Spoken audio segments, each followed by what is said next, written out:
Welcome to Unpacking Peanuts, the podcast where three cartoonists take an in-depth look at the greatest comic strip of all time, Peanuts by Charles M. Schulz. Hey everybody, welcome to the show. It's a really, really exciting one for us here today. We have Charlie Brown and Lucy in the house. That is right. We have two of the voice actors who portrayed Charlie Brown and Lucy in some of your favorite specials, and I just can't wait for you guys to get to meet them.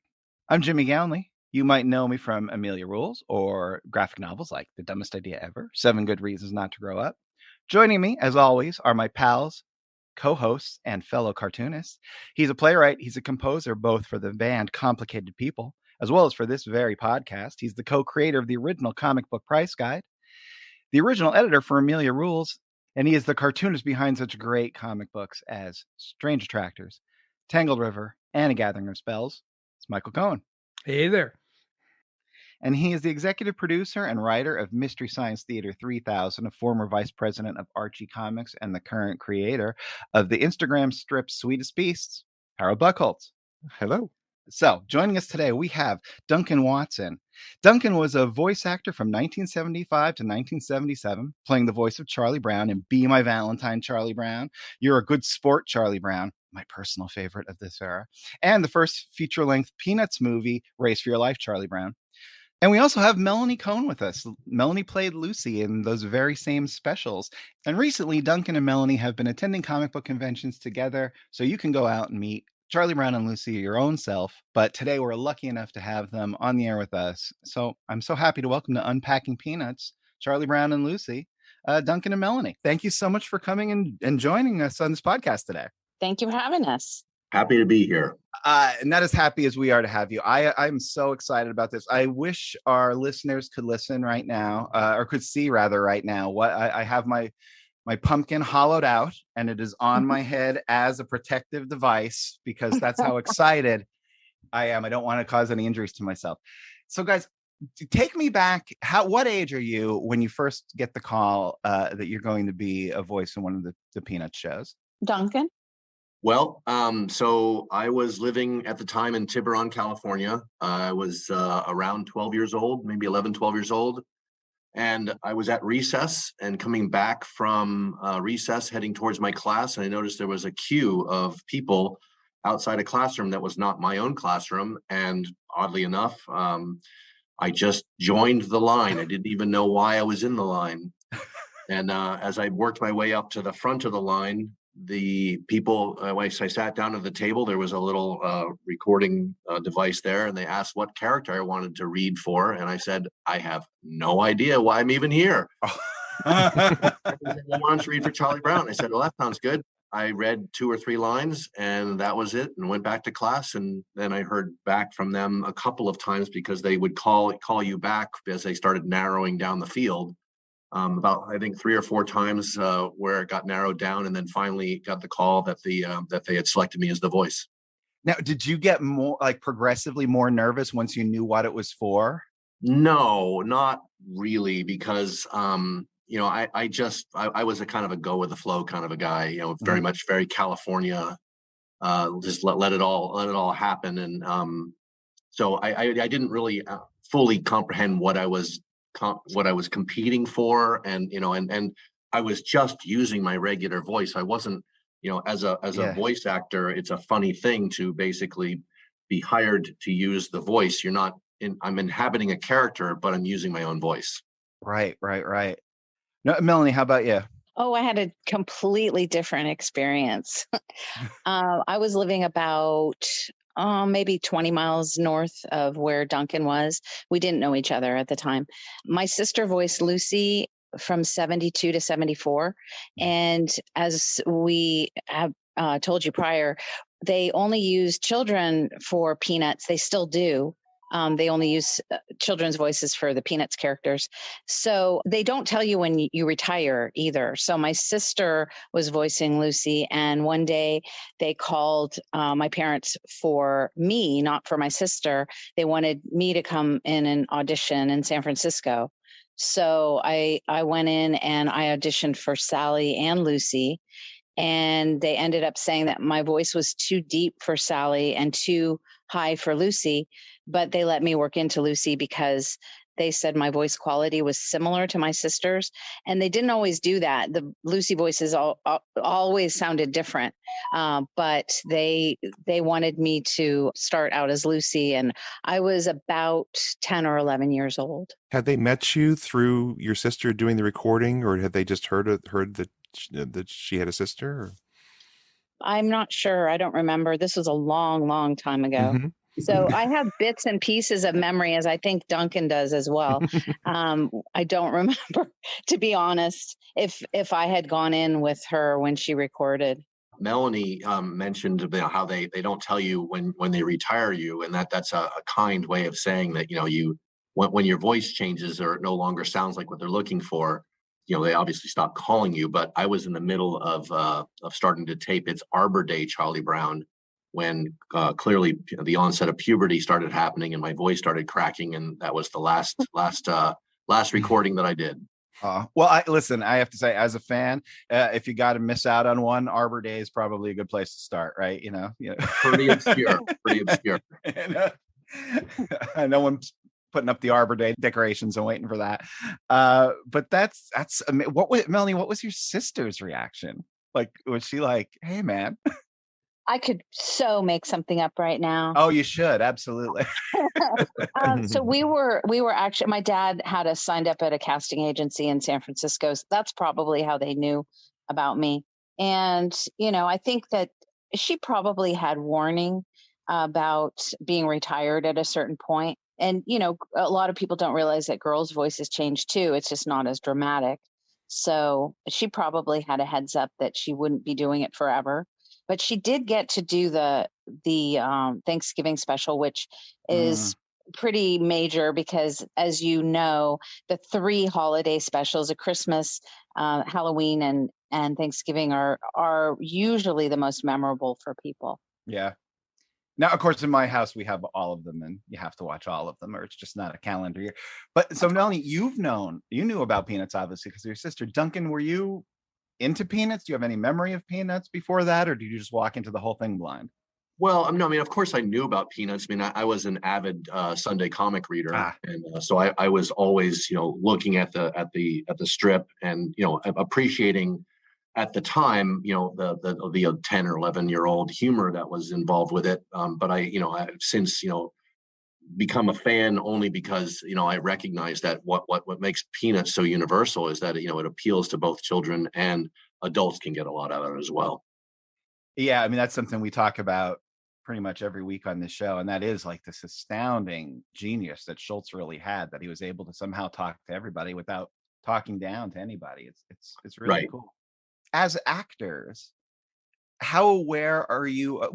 Just take me through the process of what it would be like recording. Like, how aware are you of the different subtext? Are they explaining that stuff to you? Are you together when you record? Just take me through like day one recording when both of you started. Duncan, you have to tell the story about the sigh. Yeah. Yeah. Well, so being that young and very literal. So what they would do is they would bring us to a recording studio. I don't know about if Melanie went to the same studio, but I she must have, because I know that we were there at one point together. But there was a recording studio in San Francisco that we would travel to, and we would usually record our lines separately. But there were occasions where, like, there was a group sing in Race for Your Life, Charlie Brown, that we were all in the studio together singing something. And so what they would just put the script in front of you, and they would ask you to read it. But this one particular script called for Charlie Brown to utter a sigh, and so I literally read the word sigh as part of the voice. And I just said sigh, and they're like, no, you need to sigh. I'm like, I am saying sigh. They're like, no, we need you to go and okay, now I get it. So that was that happened often, and they would provide very minimal direction because they were really looking for sort of the in the moment authenticity of whatever was being read at the time. But sometimes they would have exclamation marks if needed, if they wanted to provide emphasis on something. And obviously when Charlie Brown goes charging after the football and goes flying through the air, that requires a little bit of a different voice. Right. Oh, that's so, well, it's funny. One of our running bits on the podcast is I did not know how to pronounce sigh or what sigh meant when I was very, very little. So I thought he was just saying Siga all the time. I thought, that is the weirdest thing. What on earth does Siga mean? That's great. Could I ask, when they were giving you the script, were you seeing it for the first time? So you were just reading it totally fresh the first time around, or had you had some chance to see it before you would have to read the lines? Fresh. Fresh. Yeah. Really? Wow. Was that challenge? That had to be stress inducing for a kid, I would think. No. Yeah, I started on the stage at 3 years old, so Oh my gosh. I really didn't have a problem reading English, reading all that grammar. It all came naturally to me. It was just one of those things that was easy for me from the time I started. Well, is it more or less stressful to go in knowing something's being recorded and then, going to be manipulated somehow without you, animated and stuff, or going on a stage and doing something? What's the greater level of stress when you're a kid? Going on stage. Yeah, because the audience You don't get a do-over. All right. Right. You don't get take two. Right. Well, I think what was helpful too is that they had little drawings with the caption that they were asking you to read. So it wasn't just a written script that you were just sort of reading. They had some context with an actual rough drawing of what the character was doing. Right. That's cool. How many times did you have to give that line read normally? Did they give you lots of chances, or as many as you needed? And also just to expound on that, they did the animation after, so it was a rough drawing. So they matched the animation up with the voices. And back then, and you might know this, but your listeners might not realize that back then they did everything frame by frame. They drew everything. It took about 6 months to do a half-hour special, which is really only 22 minutes of programming. So it was a very, very long process back then. Yeah, it was incredible. I actually went down when I was doing some commercial work for my Peanuts character down in Los Angeles. I got a chance to go visit the studio where they were doing the cell animations, and just even a simple arm movement would require something like 20 or 30 drawings, showing the arm in very slightly different positions. And obviously you can imagine the animation process and how many drawings it would take to create animation in that style. It's like, one of those little flip books kind of thing. And it was an amazing process because every one of them had to be drawn and colored as well. right? Melanie, did you get to visit the space as well, or when you were working, or did you ever get to be in the place where they were making the show? Actually, I did go down when my sister had to do something down in LA, but I did all my recording in San Francisco, and I did some commercials as well. I don't have a memory of doing them in LA.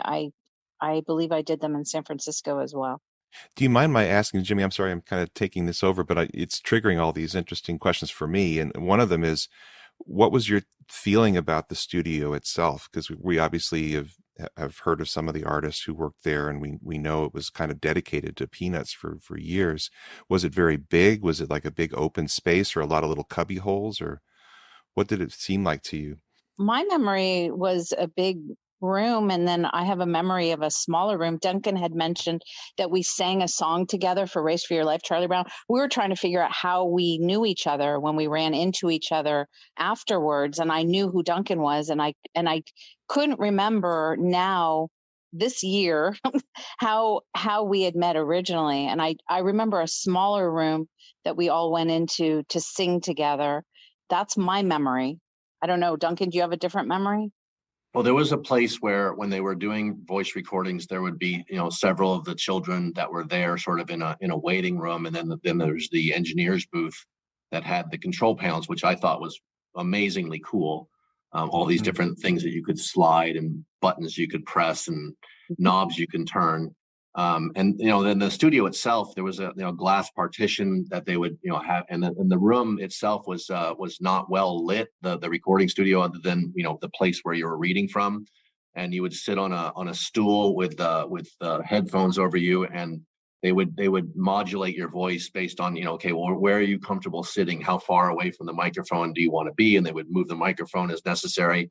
and then they would just basically, they would talk instructions into your headphones, and then you would just read as you were. And most often, unless you had difficulty pronouncing a word, was a single take. Wow. Now, when you say you're working with these people, like, who are you specific? Did you meet like Mendelsohn or Melendez and those guys and work with them specifically, or? Yes, both Bill Mendelsohn and Bill Melendez were people that I met. Bill Melendez obviously did the voice of several of the characters, which I was just utterly fascinated by, and I just loved watching him do his craft. And Lee Mendelsohn, sort of being that the older fatherly figure man in as a young boy, just so kind and welcoming, just really lovely people to work with. Yes, definitely. Lee Mendelsohn reminded me of my father, and they were about the same age. I think Bill Melendez was actually a little bit older. I'm not sure. Yeah, they were both. And I sat with Bill Melendez when I did my lines. He would do the other line of whoever I was supposed to be talking to. Oh, wow. So they were really hands-on. That's really interesting and cool to know. They obviously must have cared about the product and cared about you guys and your performances. Yes. Do you guys have a favorite of the ones you've done? There is a correct answer, by the way, but go ahead. I'll let you guys tell me what your favorite is.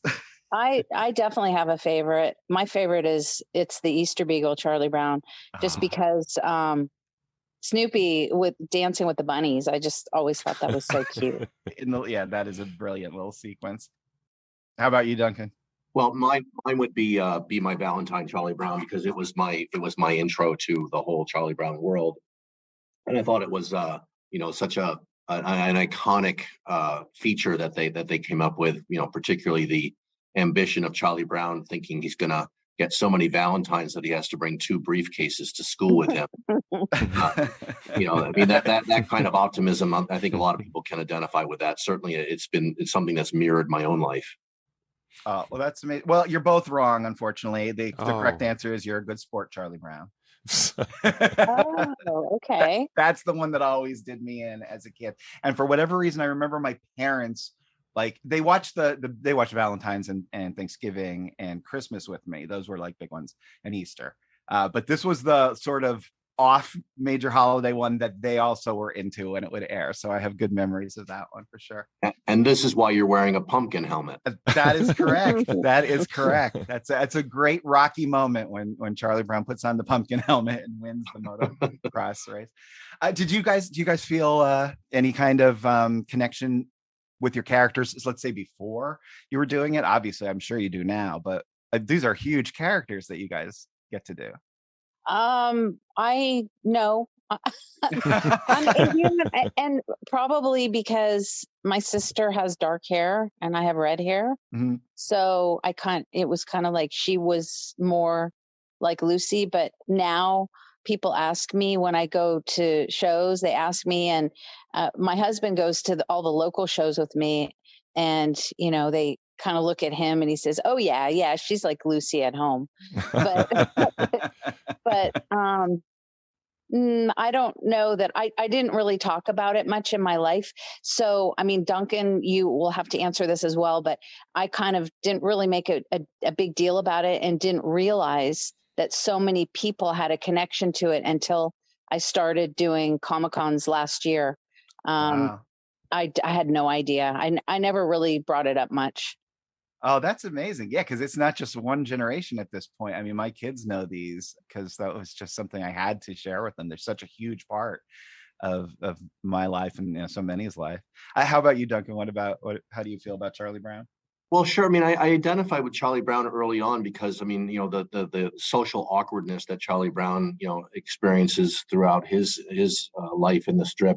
It mirrored my own experiences of, trying to navigate my way through middle school and high school in a lot of ways. And, it was one of those things where I don't think I fully appreciated how iconic it was until I realized that my own kids thought that it was pretty cool. Oh, that's amazing. Which was that's one of the things that they're first to tell anybody that they meet, about their father. And so that association, I'm very proud of that and very grateful that I got this experience. Oh, that's just great to hear. And yeah, I mean, we all love these. They're a huge part of just American culture. So it is just absolutely great to talk to you guys about this and get to know you a little bit. So Melanie, you mentioned the conventions. What's that been like for the year? The whole. Yeah, have you ever gone to a comic convention previous to this? Even just No. as a. Okay, so just tell me what that kind of experience was like. Well, and I knew about it because my kids go, and that I just want to bring up one more thing about, I had my kids watch the shows, the specials, and I would say, "That's mommy talking on the TV." And they would just look at me like, with big eyes. And then as they got older, they started the wah, wah, wah, wah to me whenever I told them to do something.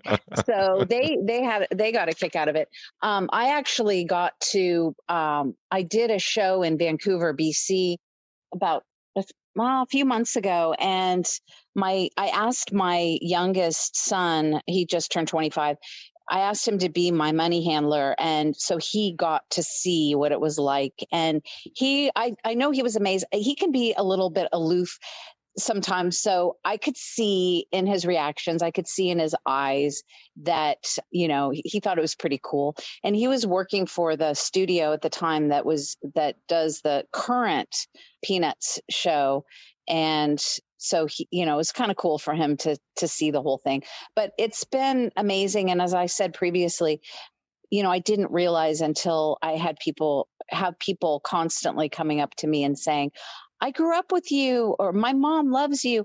And I think that this is the perfect time. This has been the perfect time for me to start doing shows because it is multi-generational, and I'm getting the people my age or a little bit older than me, and then their children and their children's children. I've had 3 generations in front of me asking questions. That's amazing. That is absolutely amazing. Duncan, how about you? You've done just a few? Is this something you're just starting? Yeah, well, Melanie contacted me last fall, sort of, just to reconnect, and as she let me know what was going on, it seemed like there was an opportunity that was interesting, and I wanted to know a little bit more about it. But I also was a little suspect because it's not a world that I'm familiar with. I have never been to a comic convention before. I actually went to my first one with Melanie a couple weeks ago down in Iceland, New Jersey, and I have a couple more scheduled for this year. And I'm certainly aware of how popular Peanuts characters are in general. Of course, they're just iconic. But when you go to a show, I don't think that I fully understood the rapt attention that it attracts. And so I'm grateful that there are fans out there that keep this alive, because I think that it's an important message and voice that Peanuts put out there. Yeah, it absolutely is, and it's unique. To this day, it remains unique, which is amazing. So I have to ask you guys now: did you have any experience or any interaction with Schultz at all? We didn't. My sister did. Oh yeah. We didn't. We worked with Bill Melendez and Lee Mendelsohn solely. I just want to add something to what Duncan just said.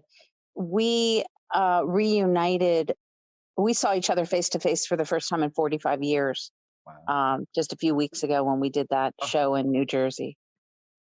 That's so amazing. That was pretty cool. That's very cool. Now, did you want to give him psychiatric help? Oh yes, lots of psychiatric help. In fact, we keep in touch a lot, over Messenger, just kind of letting each other know what's going on. And I always give him advice. Oh, good. And do you charge 5 cents?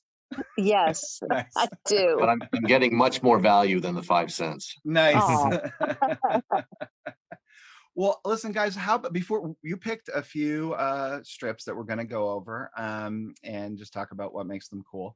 But before we get to that part, can you tell us, kind of what you're up to today, how people can find you, and where you might be at next? Duncan? Well, so where I am now, I live in Southwest New Hampshire. I've been working for the city of Keene for 30 years as of June 11th. I originally started off when I moved from California to New Hampshire during my sophomore year of high school. My dad had gone to Dartmouth College, and my family bought a restaurant, and I started working in the restaurant business. And I went to undergraduate school at the University of New Hampshire, got a hotel administration degree, and was shipped off to Texas to work for Hyatt Hotels for a few years. And then death in my family brought me back to New Hampshire to run the business for a little while. After that, I was in between things, but I recognized that the hotel business really wasn't where I felt like my heart was. So I went back to graduate school and got an environmental science degree, and luckily was able to be employed right out of graduate school, working for the city of Keene, working in recycling and solid waste management, as well as work in the highway division and the fleet division, which just is part of operating a small municipality in Southwest New Hampshire. And I just absolutely love it here, where I live, but I also like now venturing off and connecting with Peanuts fans. It is so incredible that you're in Keene, New Hampshire, because that is one of our favorite places. Michael, right? Correct. We talked about this a little bit before. Well, we used to hang out at the recycle center. These are all the hip folk met. How long did you live in Keene, Michael?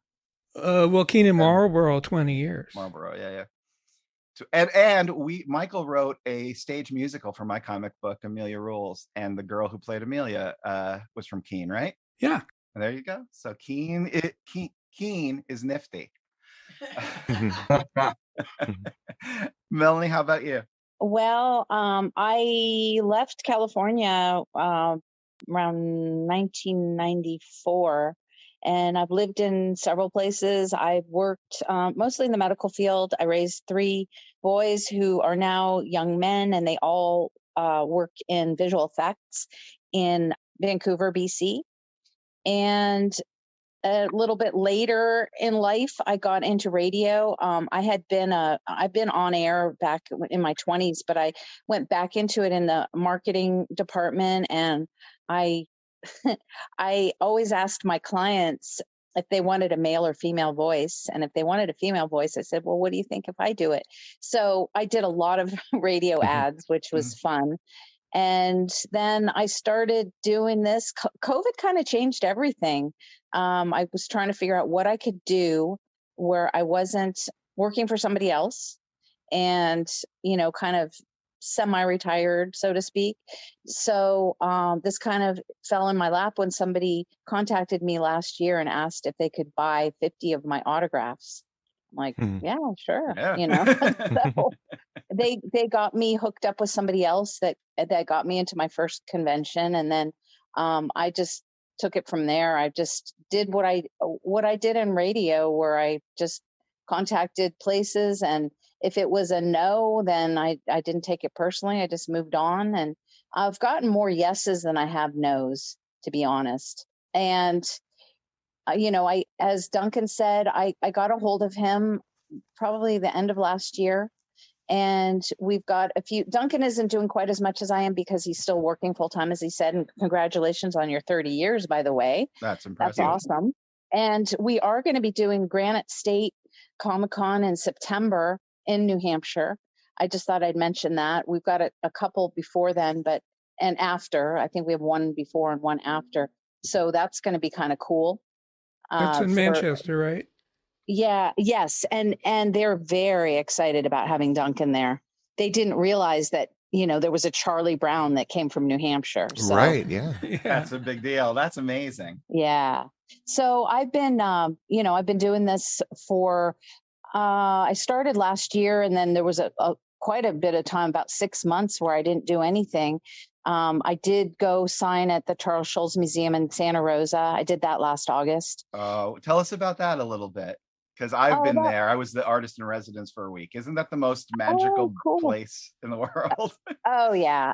The people were lined up out the door. I was only supposed to sign, I believe it was for an hour. And, an hour went by and there were still people in line. And I said, I'll keep going. That's fine. Because they had the coloring book, black and white coloring book things for me to sign. And then people could take them and color them or just keep them.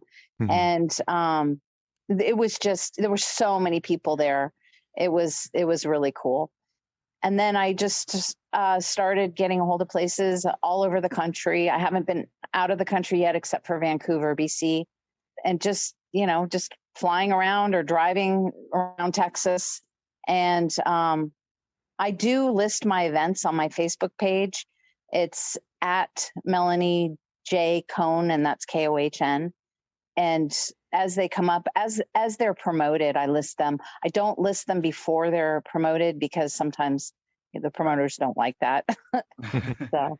Oh, this is great. Now, Harold, do you have anything else before we switch to discussing the strips? I just had one question. Is there any one question that you got at a convention that stands out to you, that you remember someone was asking or saying to you, or a comment that they made that stood out to you guys?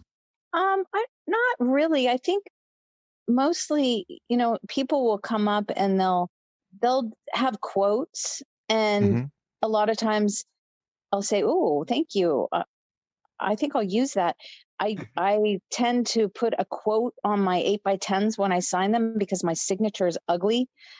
And I don't think they're getting their money's worth with my signature. So I'll put quotes on there, and sometimes somebody will have a quote that I've forgotten. So I'll say, "Hey, I think I'm going to use that." But mostly I do get questions, but most of the time it's people telling me something. They want me to know that they grew up with me. Yeah. They say with you, but they grew up with Peanuts, watching Peanuts, reading Peanuts. Yeah. So it's mostly that they want to tell me something more than ask me something. Right. That's the connection point. Yeah. And it's an amazing thing because, it's still a relatively new thing that you could even do that you can walk up to someone that's that they have these conventions and there's people that you admire and like, and you can actually just walk up and have a conversation with them. It's a really kind of special thing. It is. Yeah. And thank you for doing that. I mean, that's just really, being a fan, I understand what that connection is and what that means, to be able to just get a little closer to something that means so much to you, and that you're an ambassador for that is really, really great. And I'm grateful. And it is a thing, I really didn't realize, like Duncan and I both said that we hadn't been to any cons ourselves. And I think the most amazing thing to me is that people are really into the voice actors and they want selfies. And I find that kind of interesting because we are, we're older. We're both, pushing 60 years old, and we're asked to have, people want their pictures taken with us for something that we did so long ago and that they can relate to. And I just think that's really cool. It's like you're letting them reveal a secret behind something to their friends, Yeah. Like, hey, these are the people that did this amazing thing. Well, it's a connection point, right? I mean, I didn't fully understand, why people would come to a convention to see either, to see me, really is really what I guess I'm getting at. I mean, I'm not going to speak for Melanie in that case, but I started to understand, because there's things that I'm fans of, specifically, like, I'll give you an example. Like, I'm a huge Peter Frampton fan. All right. And, if Peter Frampton were to show up somewhere around here, I would 100% go to wherever that was to connect with him, because I just think he's an amazing artist and his music has just impacted my life so deeply. And so I'm just a huge Peter Frampton fan. And so I get that relationship happens with people with Peanuts. Yeah. Absolutely. And that enthusiasm that Duncan just showed, that's what we get at the conventions. That's what people come up and say, "Oh my gosh, this is awesome." And they want our autograph. They want a selfie because the Peanuts voices, the characters, have made such a huge impact on their lives. Right. It reminds me of a joke in our own family. My wife, who's a big fan of British rock Beatles, and actually so are Michael and Jimmy. But she's been to a lot of events where she's actually gotten to meet the artist, the musical artist, and she said that it's like, I don't know why guys do this, but it's always guys. They'll just kind of start pointing the finger at the star and go, "I saw you in 1973 at the Portchester Capitol Theater."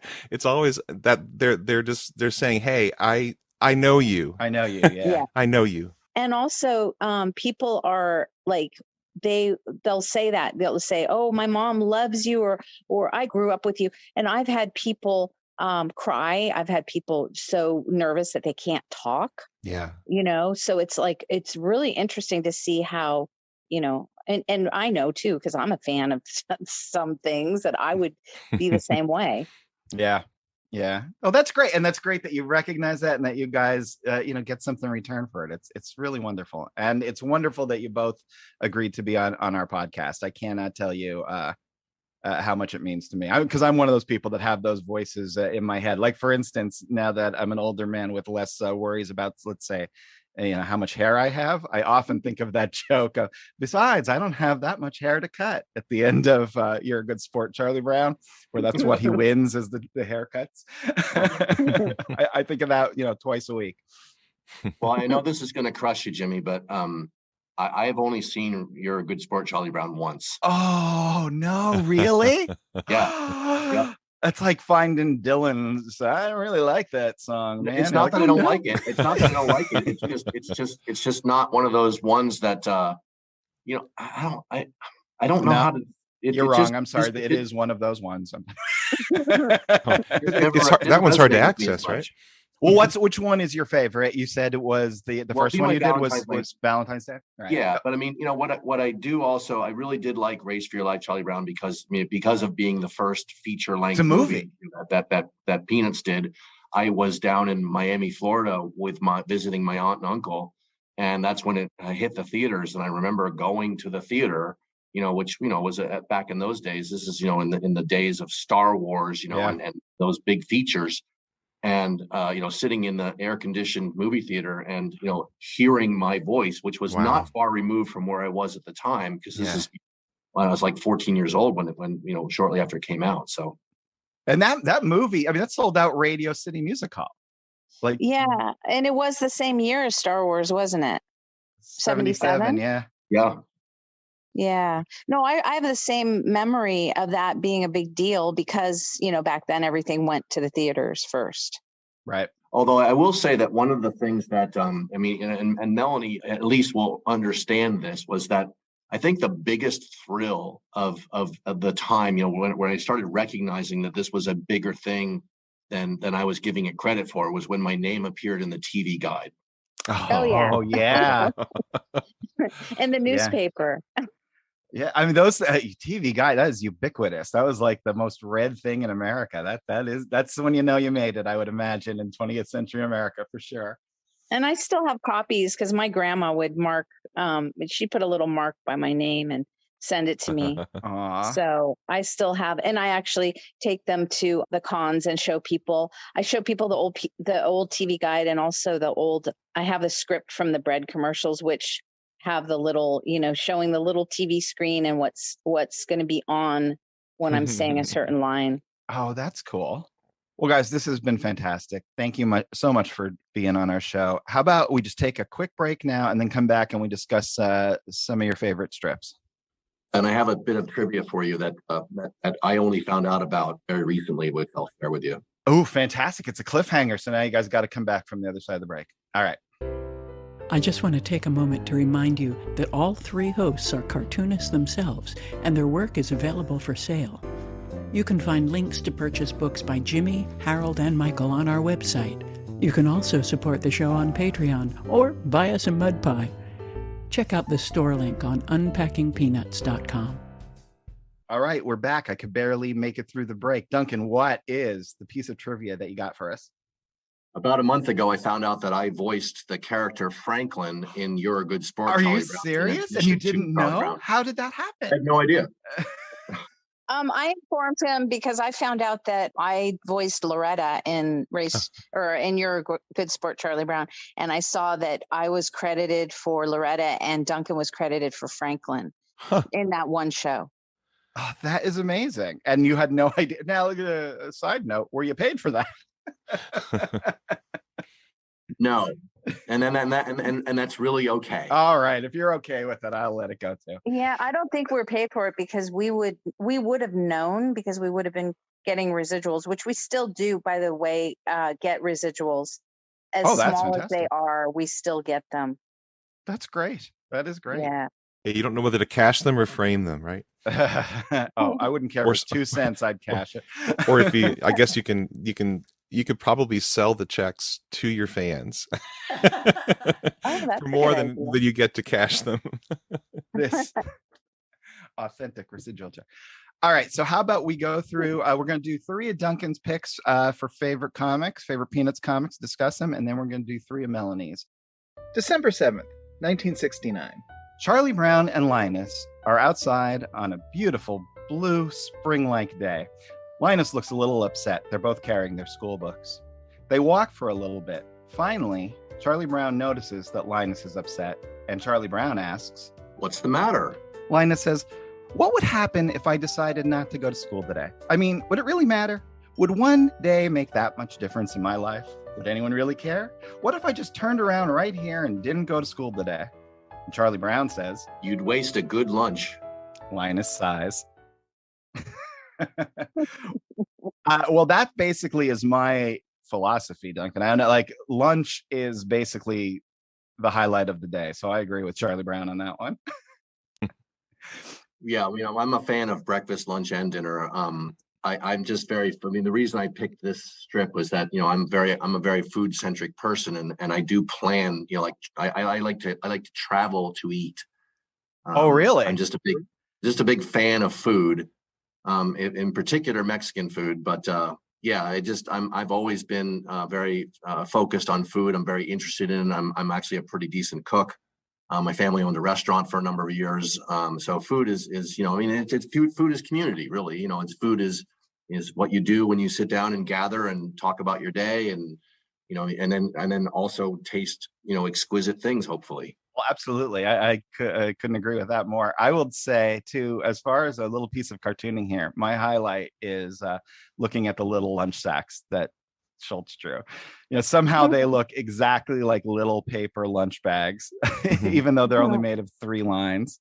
Well, and then they're probably pretty accurate. I mean, I remember having bringing my sack lunch to school every day at this time. The times that I was doing the voice recordings, and it was my egg salad or my bologna, and maybe one of those. If it was a really great day, it would have one of those little cheese and crackers things that you peel back the cover. Yeah, and you had the 4 saltines, and then the processed cheese with the little plastic spoon. Yeah, the little red rectangle that you'd smear that cheese on. Oh, that was good. Yep. That was good stuff. Yep. Sometimes you could trade for that if you had something good. That was That's nice. right.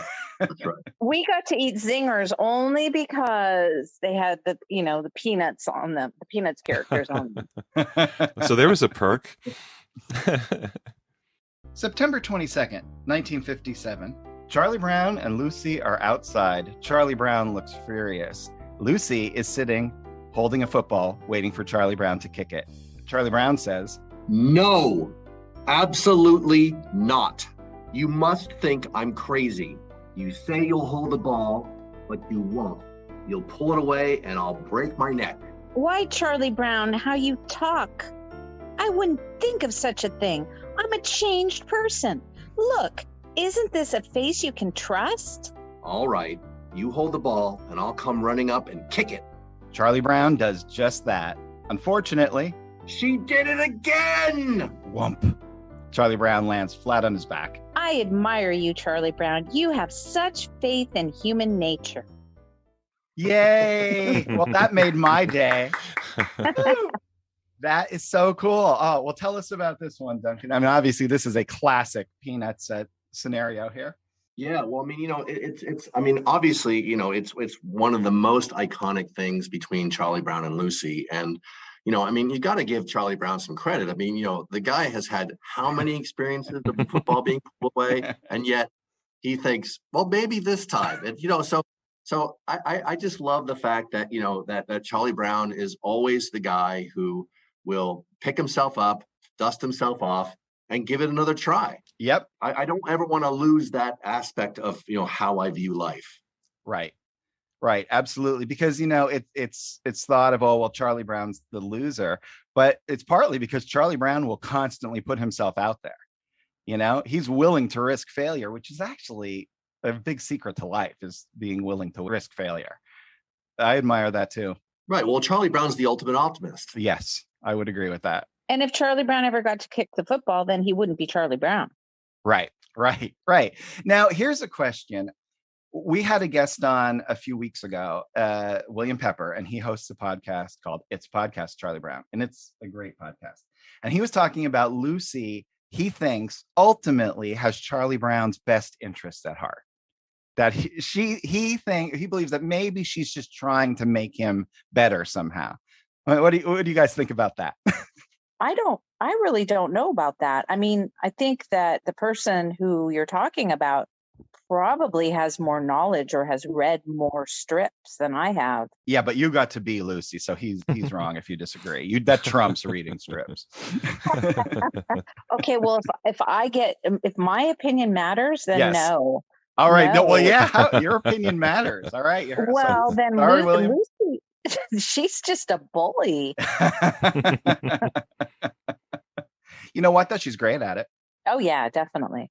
But I would say that, Lucy definitely keeps it real. I mean, yes, I mean, Lucy's unquestionably a bully, but I think that, I think it's a circumstantial thing that, if the chips were down, that you could probably rely on Lucy, but, on the day-to-day basis, she's going to try to get you. I agree with that with the chips are down, though. Yeah, I think in the right scenario, Lucy's the one you want by your side. Yeah. Well, she's definitely a take action kind of girl. Exactly. Okay, I'll agree with that. August 11th, 1974. So we see it is the top of Snoopy's doghouse. Only there's a curtain above it, and we see a sign underneath reading, Paw Pet Show today, now playing in the beginning. Snoopy comes out in a little usher's hat, and we see that it is the beginning of Act 3. In the next panel, we see Snoopy acting out the Old Testament, it seems, using hand puppets. Charlie Brown says, "Have you ever seen the entire Old Testament performed by puppets before?" Lucy answers, "No, I can't say that I have." "Perhaps I should warn you about this next scene." "What next scene?" Snoopy takes a bucket filled with water and dumps it over Lucy's head. "The parting of the Red Sea." I like that Snoopy is already on to the next scene, which I am not sure exactly what's going on there. I think it's 2 cavemen and possibly a wolf man. Let's Lucy sit there just soaking wet. Oh, the reason that this particular one was chosen was because they did a variation of this exact thing in Be My Valentine, Charlie Brown. Oh, yes, that's right. And there's a few of these he does during the run of the strip. He has I know Snoopy acting out Jaws at one point, which I remember being very funny. Right. And the tables are turned just for a moment. That's right. Lucy finally gets some comeuppance here. And I just want to say one thing. Yeah. That just reminded me of. So I don't know if you know or your listeners are aware that Charles Schulz did what Charles Schulz wanted to do. Right. And he never, it ultimately never had a problem with it, although he was advised not to put parables in the strips, or in the shows. Linus, of course, in the very first special, Christmas special, was reciting parables. He was told not to create a black character. Right. So, he did what he wanted to do. And this is, I believe, one of the reasons why it was so iconic, why it is so iconic is that he did what he felt and what he wanted. And, there obviously wasn't a big enough backlash because, he succeeded completely. Yeah, there's an integrity to what he did that I think really he built up with his audience, where they respected him for who he was and what he was doing with the strip, that it seemed just an integral part of what Peanuts was all about, because it reflected him as an artist. Yes. Yeah. And, the other thing he never loses sight of is that it's always a good comic strip. It's never about, I have to preach this message, I have to get over this thought first. I think it's always about, the first thing that's important to me is this has to just be a really good comic strip that anyone can read. And once he has that sort of ticked off, he then somehow allows all of his own personal stuff into the strip, and that is what makes it, the strip and the shows, and it just makes it a work of art as opposed to just a piece of commercial, just another commercial cartoon. It really is special. Yeah. I mean, thank goodness for humor. I mean, humor smooths a lot of rough edges. Oh, 1,000%. And especially this type of humor, it's gentle isn't the right word, because I mean, sometimes it can get pretty pointed with Lucy or Violet or some of those characters. But there's something about the humor that really does make it seem like a world that you want to spend time in, There's a dignity to it that he gives all of the characters, which I think is unique. Not a lot of artists can do that to every character that he has, that they pretty much have. There's something to them that you have to respect, because he's baked it in. Even if Lucy's rough with somebody, right? Or even if Charlie Brown seems to be a failure, we're not laughing at their failures. We're not celebrating the bullying, but at the same time, we really respect these characters. They have this integrity that's built in because of who Schultz is and what he's doing with them. Yeah. Well, I mean, isn't it really part of our everyday existence? I mean, this is our lot. These are our lives that are being portrayed in comic strips. Yeah. There's an authenticity to it for sure. 100%. March 30th, 1993. We see Charlie Brown arriving home. Uncharacteristically, he looks very excited. As a matter of fact, he's doing cartwheels and dances and tumbled sets. And finally, he yells to his sister, "I hit a home run in the 9th inning and we won. I was the hero." Sally says, "You?" All right, why'd you pick that one? Well, because I mean, isn't that in everybody? There's always somebody out there who's willing to cut you off at the knees and bring you back down to earth. And I think that's not a bad thing all the time, but sometimes we need to be able to celebrate our wins. Yes, amen to that. 100%. Yeah, that's something I always have to remember is to if someone's celebrating, celebrate with them, right? Exactly. Yes. Join in. Yes. Exactly. And spoiler alerts for people as we read these in the future. If you want your Peanuts happy ending, that's the strip to stop with. Because there's a twist to this in the next year. But in this moment, it is fantastic to see Charlie Brown just so happy. And how about those little drawings? Every one of those drawings of Charlie Brown, I think, is adorable. And this is well into his career. He's at 40 years into the strip at this point. Yeah, he's got his moves down. I mean, don't we all have our happy dance? Yeah, my favorite is either the third one where he's doing the little kick, or possibly the next to last one where he's just spinning on his head. Well, I mean, it's one of the, more often than not, the person that you get to see expressing unbridled joy is Snoopy, with his Snoopy dance. And it's not that often you get to see Charlie Brown really, truly, genuinely happy. And it's a moment to celebrate. Yeah, he's earned that in the strip, right? That makes it all the more powerful when it actually happens.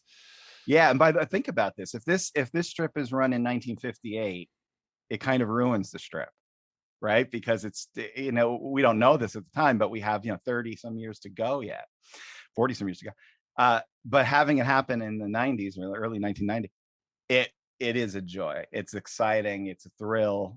And you feel it because you've suffered along with Charlie Brown, all those defeats. It's great to see him happy. Sally's reaction is totally normal. I mean, she's like, "You?" Right. That can't be right. I'll tell a real quick story. My dad, and this sounds sad, but it's okay. He would want to laugh at it. He had dementia at the end. And the one thing, he was a very big baseball fan, a Pirates fan, Pittsburgh Pirates fan, which he passed on to me. And I was visiting him and he was saying these things that didn't really make a whole lot of sense. And then he kind of caught himself. And he realized he wasn't making sense. So he stopped and he said, "So what else is going on?" And I said, "Well, the Pirates," this was in 2015, "the Pirates are in first place." And he looked at me and he said, "That can't be right." I may be out of it, kid, but I'm pretty sure the Pirates aren't in first place. But they were that week anyway. All right, Melanie, how about we do some of your strips? Okay. March 27th. 1959. Lucy is sitting at her classic psychiatric stand. A little different because this is the first time we've ever seen it.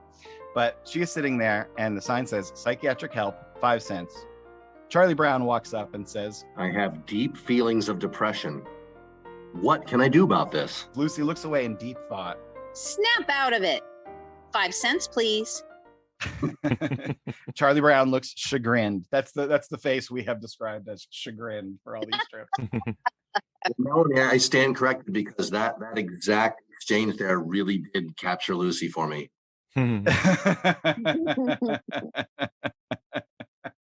So now, why did you pick this one for us, Melanie? Obviously, it's iconic. Well, and it stood out to me because where's the rest of the booth? I don't, she's like sitting at a table. Yeah, Michael, it's how long is it before the psychiatric booth shows up again after this? Like a year and a half. Isn't it? Yes. So he draws this one this way. And he has drawn these types of booths like really early in the strip where kids are selling like lemonade or whatever. Mud pies. Mhm. Mud pies, right? And for whatever reason, he decides to add that sign for the next one. But it is like well over a year before he comes back to the psychiatric stand, which is crazy, I think. I think that's interesting. I just think that Lucy is, she's not there to give actual advice to people. She's there to make it all about herself. And, she just wants it. I just think that she wants it to be over. I think she wants her 5 cents and she doesn't want to actually sit there and help people. So, that's her solution. Just snap out of it and pay me. When we talked about this strip in our regular recording session, I said, this is like a parody of therapy by someone who has never gone to therapy. So it's completely wrong, but it's kind of completely right too. Yeah, that's a good way to put it. And if it were only so simple. Exactly. Just snap out of it. There you go. Why didn't I think of that? Why didn't I? Worth every nickel. This is a great one. This is a moment that's exciting because a lot of, we're going year by year. And right now we just finished recording 1961. So we haven't seen Rerun yet. But here in this pick, we have an appearance of Lucy's younger brother, younger than Linus even, Rerun. So March 26th, 1973. Lucy and Rerun are inside. Rerun has obviously been sitting there playing with some blocks. Lucy reaches out her hand and says to Rerun, Come on, Rerun. I'm going to take you for a little walk. It's about time you got to look at the outside world. Well, what do you think? Rerun thinks to himself, you mean this is it? I love Rerun. We haven't seen Rerun yet, but I love Rerun. He eventually takes over the strip in the 90s. He becomes like the star. So it's nice to see a little early Rerun. Yeah, he had his first mention in 72. He was born May 23rd, 1972. So he is 50 years old. Yeah, he's just my turned age. 50. So I actually I try to, when I catch the birthdays, I try to put it on my Facebook. So I had a thing on May 23rd, happy birthday, happy 50th to Rerun. What do you think Rerun's doing at the day? I hope he achieved his goal. He wanted to be an underground cartoonist. So I hope he made that. So this Rerun actually predates Fred Rerun Barry from What's Happening, is what we're saying. Yes. Okay. Unless Fred Barry was going by Rerun in some sort of stage name previous to the show. Yes. We'll have to learn a little more about that. That's for our other podcast. Hey, what was happening? Yes. And just a little trivia. He was voiced by Lee Mendelssohn's son, one of his sons, back in the 80s. Oh, really? Oh, I actually have pretty strong memories of those. That was probably from the Charlie Brown and Snoopy show. And they animated a bunch of reruns on the back of his mom's bikes strips, which were always one of my favorites. And considering I don't do anything, I lead a very active life. I think about that all the time. That is the mantra of a cartoonist. Right. All right. April 28th, 1961. Lucy and Linus are sitting in a lounge chair in their living room. Lucy says, You can't drift along forever. You have to direct your thinking. For instance, you have to decide whether you're going to be a liberal or a conservative. You have to take some sort of stand. You have to associate yourself with some sort of cause. Linus says, Are there any openings in the lunatic fringe? That's the voice I always heard for Linus. that is your inner voice of Linus. Nailed it. Yeah, the one thing I always remember from the specials that just goes over and over in my head is from the Christmas special where he goes, I can't memorize these lines. Now, I want to ask you guys a question about that. When you would hear them back, you did these however many 6 months previous, a year previous. Were you ever shocked at the versions they used, the takes they used? Were you ever, was there anything you were particularly like, yeah, I nailed it with that one?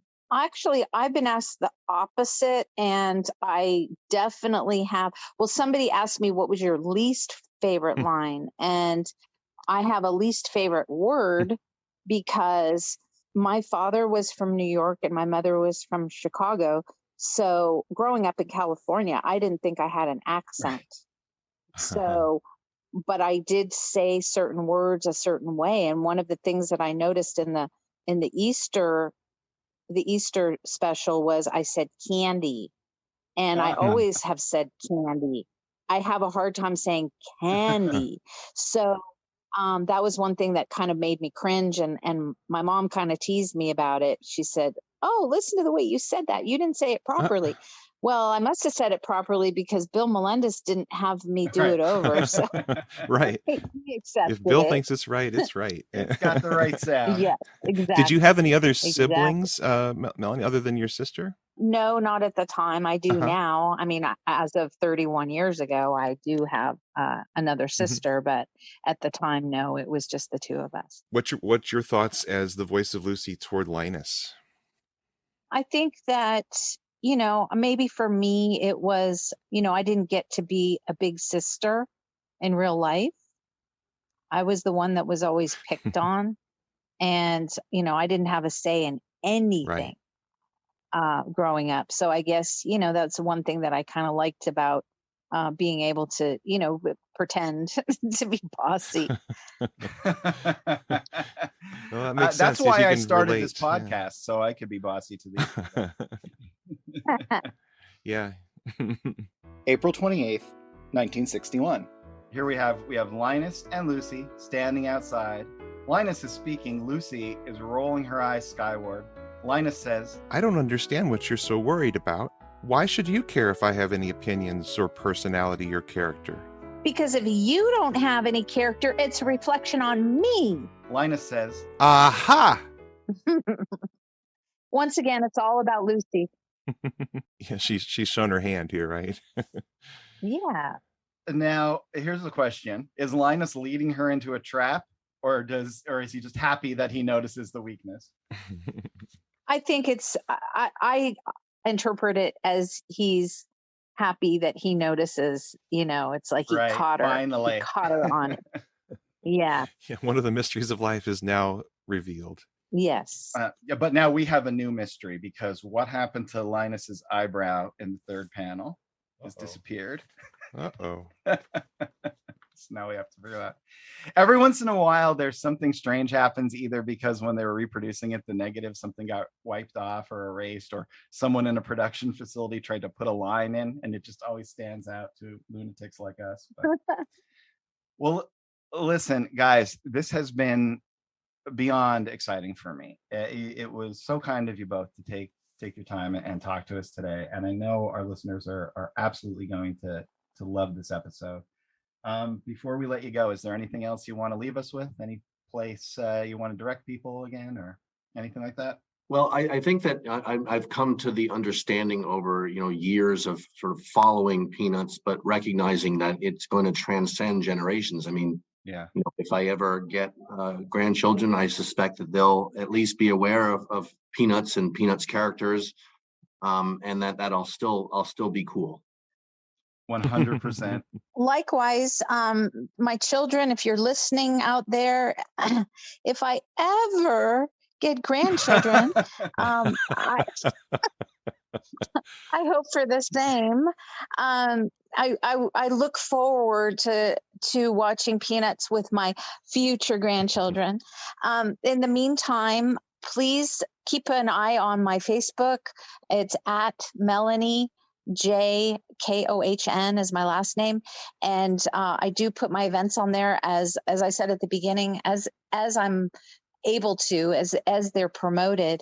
Duncan and I will be appearing together at, I think we've got 3 set up where we'll be appearing together. Just keep an eye, as I said, on my Facebook page, and hopefully we'll have some more for next year that we'll be doing together. We also do other things besides Comic-Cons, so keep an eye for those events. We absolutely will. Thank you again. This just was really special for me and for the guys. And yes, thank you so much. Very grateful for it. And to you guys listening out there, if you want to follow us, if you're new to the podcast, you can go back now and listen to our other episodes. We read every single Peanut strip from 1950 all the way up to 2000. We discuss some of our favorites and discussed every year in depth every week here in Unpacking Peanuts. On social media, you can follow us on Instagram and Twitter at Unpack Peanuts. And you can also go to unpackingpeanuts.com where there's transcripts and you can vote on your favorite strip of the year and all kinds of good stuff. So we'll be back next week with a regular episode. Until then, from Michael and Harold, I'm Jimmy. Be of good cheer. Yes, be of good cheer. Thanks, guys. A lot of fun. Thank you. Unpacking Peanuts is copyright Jimmy Gownley, Michael Cohen, and Harold Buchholz. Produced by Liz Sumner. Music by Michael Cohen. Additional voiceover by Aziza Shakrala Clark. For more from the show, follow Unpack Peanuts on Instagram and Twitter. For more about Jimmy, Michael, and Harold, visit unpackingpeanuts.com. Have a wonderful day, and thanks for listening. She did it again!